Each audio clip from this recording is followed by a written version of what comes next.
Hello, everyone. My name is George Aquino, and this is my behavior change project. My behavior change topic is into really 2 points, but the main idea is I want to improve sleep quality by falling asleep on a regular schedule and learn to create a proper sleeping routine right before bed. The reasons for this behavior change, I am currently a college athlete. I play soccer, so I have to deal with a lot of training. I need to make sure I'm always at my 100%, as I'm not just competing with other teams. I'm also competing for a place on the team to be in the starting 11. So if I get poor quality sleep, this can lead to fatigue, injury, and poor performances. I also have a poor sleeping routine. I am looking to improve that and be consistent about it. And one thing that actually my coach mentions a lot is he never gets ill, which is pretty funny. But really, what he stresses is nutrition, sleep, and good habits. By sleeping well, I am aiding my body to recovering properly, and therefore my immune system avoiding to get ill. My overall goal is to improve sleep quality by being in bed by 10:30 p.m. every day and getting 7 to 8 hours of quality sleep. And as you guys see in the image, a goal without a plan is just a wish. So I'm looking to actually execute and implement all this into my everyday regular routine. The psychological skills used for my behavior change topic, a lot of these actually work together in different aspects, but just to list them out, motivation, imagery, self-confidence, and concentration were definitely by far my most used throughout the semester. Goal setting. So my SMART goal: creating a sleeping routine an hour before 10:30 p.m. that gets me ready for bed. By the end of the semester, I should have a consistent sleeping schedule regimen, sleeping 7 to 8 hours. Specifically, I want to sleep for 7 to 8 hours. Is it measurable? Yes, it's measurable because I will hold myself accountable to tracking down my hours in a journal. Every morning I wake up, I'll put down what time I fell asleep last night and what time I woke up. Is this achievable? Yes, it is achievable because it is in my control. With consistent effort and action, this will allow me to improve and reach my goal. Is this realistic? Yes, it's completely realistic because sleep is vital to the human body. Prioritizing takes a mindset to do so. Time specific: by the end of the semester. Now, I mentioned by the end of the semester, but habits are forever, as long as you don't slack off and you do what you need to do. So, in other words, I'm not just doing this behavior change goal to control my sleep for the next semester. I'm actually doing it for the well-being of my entire life.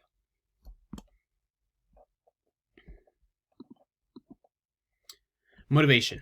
So this is a task-oriented goal. I use intrinsic and extrinsic motivation. In terms of intrinsic, I kind of go back towards soccer and sleep a lot. So recently in the semester, I broke my collarbone. Before I broke my collarbone, I guess you can say I was really intrinsically motivated. I was intrinsically motivated to perform well for personal satisfaction, just because over the COVID break, I was lifting, I was playing a lot of soccer and training. So I wanted to make myself feel good. I was doing it for myself, no one else. But then the intrinsic motivation, I was winning games. You also look for awards, and I was able to get my first scholarship at the athletic level. So I was really proud of that. My short-term goal is to practice consistency. It's easier said than done.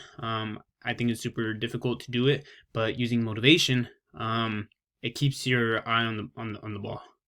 My long-term goal is to reach my goal of playing professional soccer.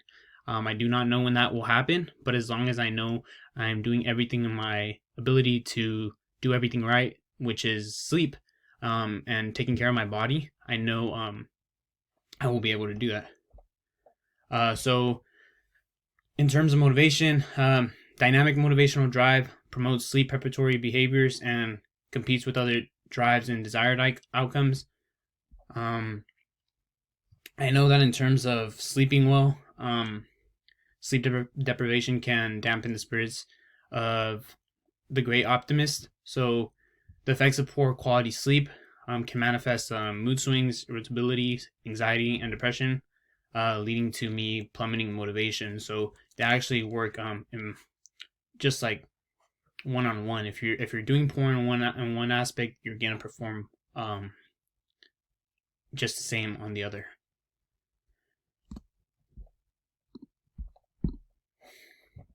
Imagery.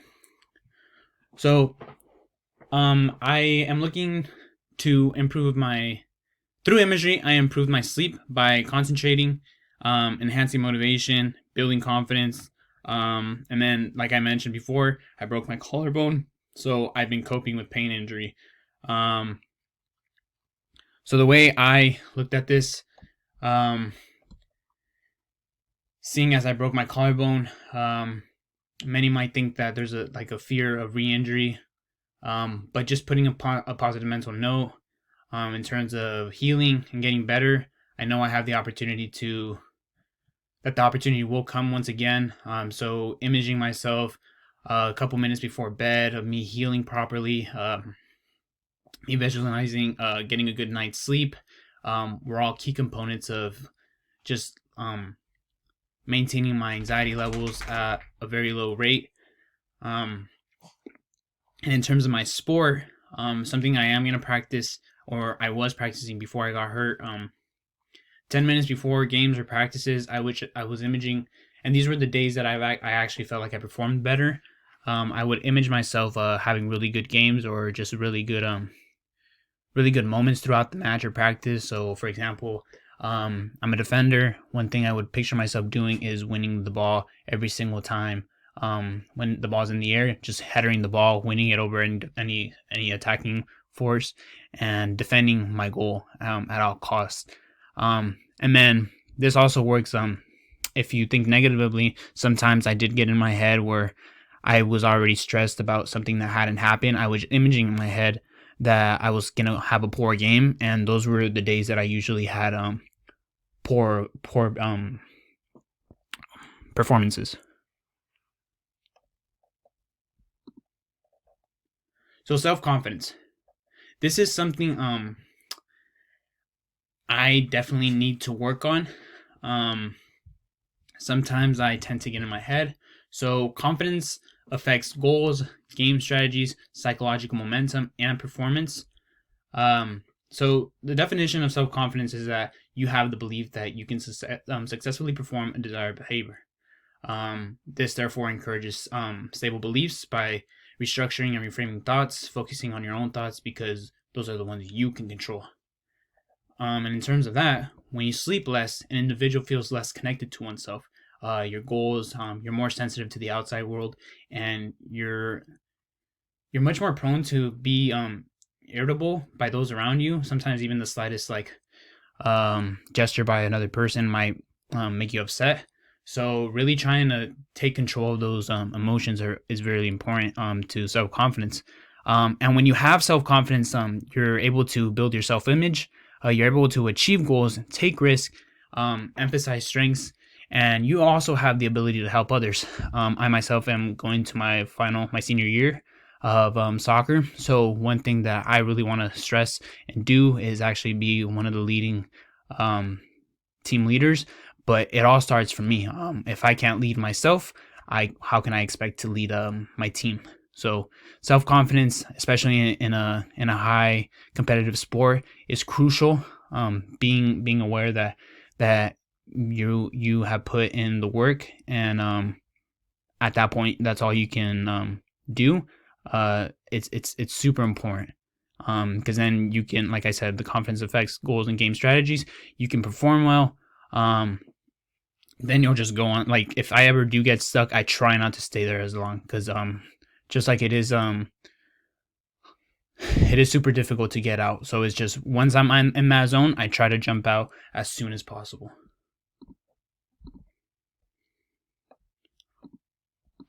And lastly, my final psychological skill I used was concentration.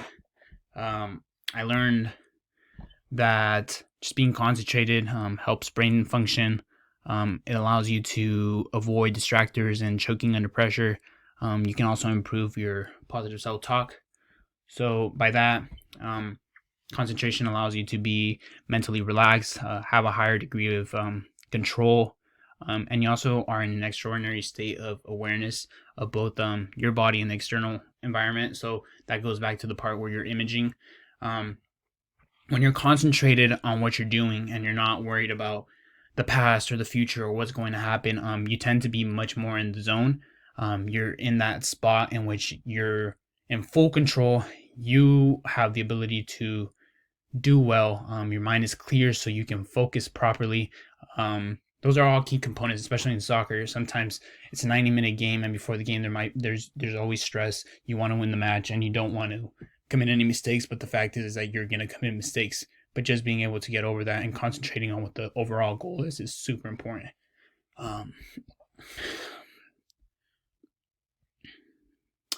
Yeah, and like I mentioned before, lower self-confidence, expecting to fail under pressure, is something I keep working on, and I think even the professional soccer players can agree with this. But it just takes practice, learning how to concentrate, and that's where positive self-talk comes in. Using terms such as like "keep going," "you got this," "believe in your ability" is super important. And throughout the semester, when I broke my collarbone, it was super hard for me to stay concentrated. I was just here at home, sitting on my desk, just feeling hopeless. But I started implementing like 2-mile walks, at least every 2 days, and just doing really low intensity leg workouts. My brain function was muchly improved. I was able to concentrate.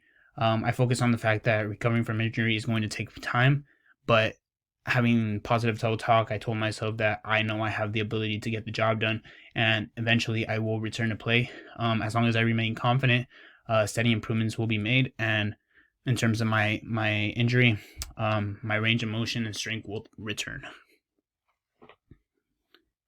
Now, that concludes my presentation. Thank you, and enjoy the rest of your day. Thank you.